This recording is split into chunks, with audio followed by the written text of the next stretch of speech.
Fala pessoal, tudo bem? Aqui é o Wellington e hoje estamos com mais um vídeo no nosso canal.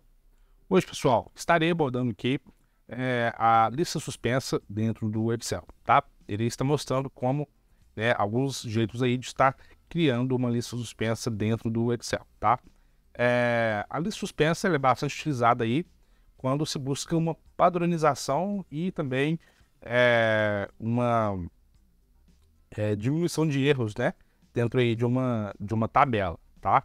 Porque quando tem uma lista suspensa, o usuário não consegue estar lançando um valor que não esteja, né, dentro da lista suspensa, tá? Então, caso ele tente lançar alguma coisa por fora, ele não consegue, porque a lista suspensa barra nisso, tá? Então, eu estou mostrando aqui 4 maneiras, tá? Eu até já deixei aqui as células já destacadas, certo?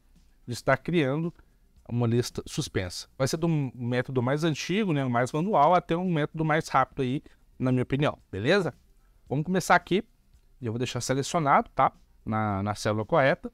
A gente vai na aba de dados, e lá na parte de ferramenta de dados, temos uma opção que chama validação de dados, tá? É esse ícone aqui. Você vai clicar nela, vai estar abrindo essa janela, tá? Aqui na parte de permitir, você vai selecionar lista, tá? Aqui eu tinha deixado de uma tabelinha de estados já previamente criada, tá? Então eu vou basear nela, tá? Vamos aqui criar uma lista suspensa que tem esses dois estados, tá? Minas Gerais e São Paulo, tá? Então, ok, né? Observando aqui que eu utilizei o ponto e vírgula, tá? Para estar separando cada opção. E quando a gente vem aqui, expande, né, a lista suspensa, ele já está pronto. Tá? Show de bola. Mas vamos colocar que eu queira adicionar mais um estado aqui, né? Nessa lista suspensa. Para isso, eu precisaria voltar aqui, né? E tá adicionando, por exemplo, mais um estado aí. Sei lá, o Acre, por exemplo. Então, ou seja, esse método aqui você já vê que é um método que não é viável, né? Caso seja uma lista que vai ter várias opções, que vai estar até aumentando aí com o tempo. Esse que eu recomendo geralmente para opções booleanas, né, de sim ou não, ou verdadeiro ou falso, coisas do tipo, né, que não irão se alterar ao longo do tempo, tá? Então, tirando, né, essa opção aí, eu não recomendo, né, estar utilizando esse método, tá? Que ele de fato é muito manual e nada viável. Vamos lá para o segundo método, tá? O segundo método, ele basicamente segue através de um intervalo qualquer, tá? Que a gente tem aqui dentro do Excel, tá? Vou estar aqui de novo na aba de dados, né? Validação, lista. E aqui eu criei esse intervalo, né? Tá? Tem aqui Minas Gerais e São Paulo. Eu vou estar selecionando os dois, certo? Com a fonte selecionada, ele já marcou para mim aqui e vou dar um OK. Se a gente for ver aqui dentro, puxou, beleza, né? Isso aqui é um jeito um pouco menos pior, né, do que o anterior, e você já consegue estar alterando aqui mesmo, né? Mas caso eu queira adicionar um novo estado, a gente for aqui na lista suspensa, ainda não adicionou o Acre, né, que eu acabei de adicionar aqui agora. Então esse método aqui, ele também não é muito viável, né? Não é muito produtivo. Claro, né, que tem outras maneiras de estar adicionando esse estado aqui, né, a lista suspensa dessa forma, mas eu não estaria abordando aqui nesse vídeo, tá? Até porque tem jeitos mais fáceis atualmente, né? Isso aqui, lá atrás, quando eu comecei a mexer no Excel, há uns quase 10 anos atrás, aí sim precisava, né, usar as funções, né, gigantes aí para poder estar fazendo isso. Mas hoje o Excel já tem funções que facilitam bastante, tá? Esse objetivo aqui, tá? Então, esse aqui é o segundo método, que também não é muito viável, tá? Vamos aqui para o terceiro método, que já começa a ficar interessante, né? É um método que muita gente usa, tá? Vamos lá. Tô até já com a tabela criada, né, que eu falei para vocês. Aí aqui a gente vai trabalhar um pouco com a parte de nomeação, tá? Da tabela. Quando você seleciona aqui na tabela, lá em cima, em design da tabela, você consegue ver o nome, né, no canto esquerdo superior aqui, ó, dessa tabela. No caso aqui eu nomeei como estados, tá? Então lembrando disso, né, vamos aqui em dados, validação dos dados, lista. Tem dois jeitos, né? O jeito que você somente seleciona o intervalo, dá um OK, já aparece os dados, Vou adicionar aqui Acre e ele já adicionou para mim, tá? O estado, bacana demais. E tem um jeito também que você utiliza o nome dessa tabela. Nesse caso, você tem que usar uma função que chama indireto, tá? E dentro de aspas, tá? Você coloca o nome dessa tabela. No caso, ela chama estados.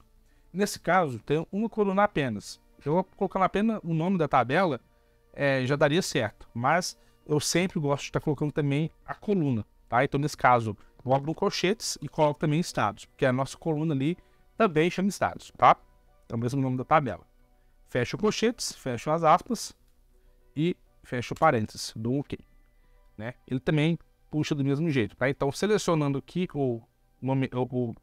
jogando o nome dessa forma, dá o mesmo resultado, tá? Eu prefiro dessa forma aqui, porque às vezes você está com várias abas ali e precisa navegar até selecionar a tabela, por exemplo, né?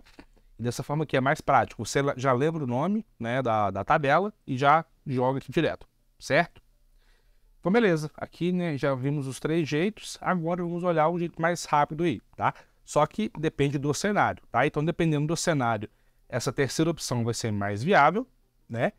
E dependendo de outro cenário, né, essa quarta opção que vai ser melhor, certo? Então, vamos lá. O cenário é o seguinte. Imagine que tem uma tabela que, por exemplo, na empresa, uma outra pessoa usa, tá? E ela diariamente faz lançamentos lá. E nessa tabela dela tem milhares de linhas e tem uma coluna de estados, tá? Então, ali, certamente, os estados repetem diversas vezes, né? Então, lá Minas Gerais, São Paulo, Acre e todos os outros estados, né? E você precisa ter um padrão na sua tabela, tá? Também de estados, certo? Só que você fala assim, poxa, eu tô dando um exemplo, tá, gente? Com o estado, a gente sabe que é um número limitado aí, né? Mas é um exemplo, certo? Aí você pensa, pô, eu acho que eu posso puxar dessa tabela da pessoa ali, né?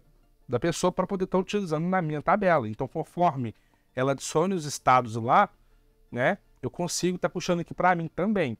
Então, desse modo, vou estar utilizando aqui a coluna G, você vai estar utilizando a seguinte função, né? Existe uma função que chama único, tá? Essa aqui já é só disponível no Office 365, beleza? Então, já deixar avisado aí. Você vai estar selecionando, né, essa tabela. Aqui se retorna todas as colunas exclusivas, vai jogar 0, né? E 0. Beleza, até aqui, se vocês notarem, ele retornou uma função matricial, tá? Nesse caso aqui tem essas bordinhas azuis, então isso aqui já deixo claro, né, que é do Office 365, como eu disse, é uma função matricial, tá? Ele retorna somente os únicos, tá? Dessa tabela aqui. Então, por exemplo, se eu lançar mais um Minas Gerais aqui, ele vai continuar com Minas Gerais, tá? Ele não vai com o Minas Gerais, né? Ele não vai duplicar e nem nada. Então, você pode estar usando essa função junto com, por exemplo, uma classificar, né? Caso queira deixar em ordem alfabética. Aí, beleza. Temos aqui o intervalo e agora vamos justamente estar puxando desse intervalo. Fonte aqui, você vai selecionar somente a primeira, tá? Quando é uma função matricial, somente a primeira célula, né, a primeira linha, vamos dizer, dessa matriz é a que vale como função, tá? As demais linhas, elas são meio que em branco, mais que esteja aparecendo ali os dados, né? Mas elas, em questão de fórmula, são em branco, tá? Estão em branco. Selecionei aqui, no caso, é a G3, e muito importante agora, você vai estar adicionando o jogo da velha, tá? Na frente aqui desse 3. E vai estar dando um OK, tá? O jogo da velha é justamente para identificar que é uma função matricial. Se eu colocar somente o G3, ele iria mostrar somente o Acre. Mas já que eu coloquei o jogo da velha, ele vai estar puxando toda a matriz para mim, tá? Aí você pensa, pá, beleza, Wellington, mas tá basicamente do mesmo jeito do método anterior, né? Mas na verdade não. Caso que, né, no caso, a outra pessoa está lá adicionando os estados, aí ela adicionou lá Rio de Janeiro, tá? Opa, se você for ver aqui, essa função matricial aumentou um estado sozinho, de acordo com o preenchimento aqui dessa tabela, tá? Então, opa, você já começa a notar que o negócio é um pouco mais automático. E você vai ver aqui, opa, adicionou o Rio de Janeiro também, tá? Então, qual que é a jogada aqui, né? Caso tenha uma fonte que está sendo preenchida ali, tá? Com os dados corretos, obviamente, né? Aí tem N cenários aí, tá? Pra gente estar exemplificando. Você pode estar puxando dessa base, tá? De forma automática. Então, conforme ela for adicionando novos dados, você vai estar adicionando aqui de forma única, certo? Então, você não vai estar repetindo e ainda de forma alfabética, né? Em ordem alfabética. Então, fica muito interessante, tá?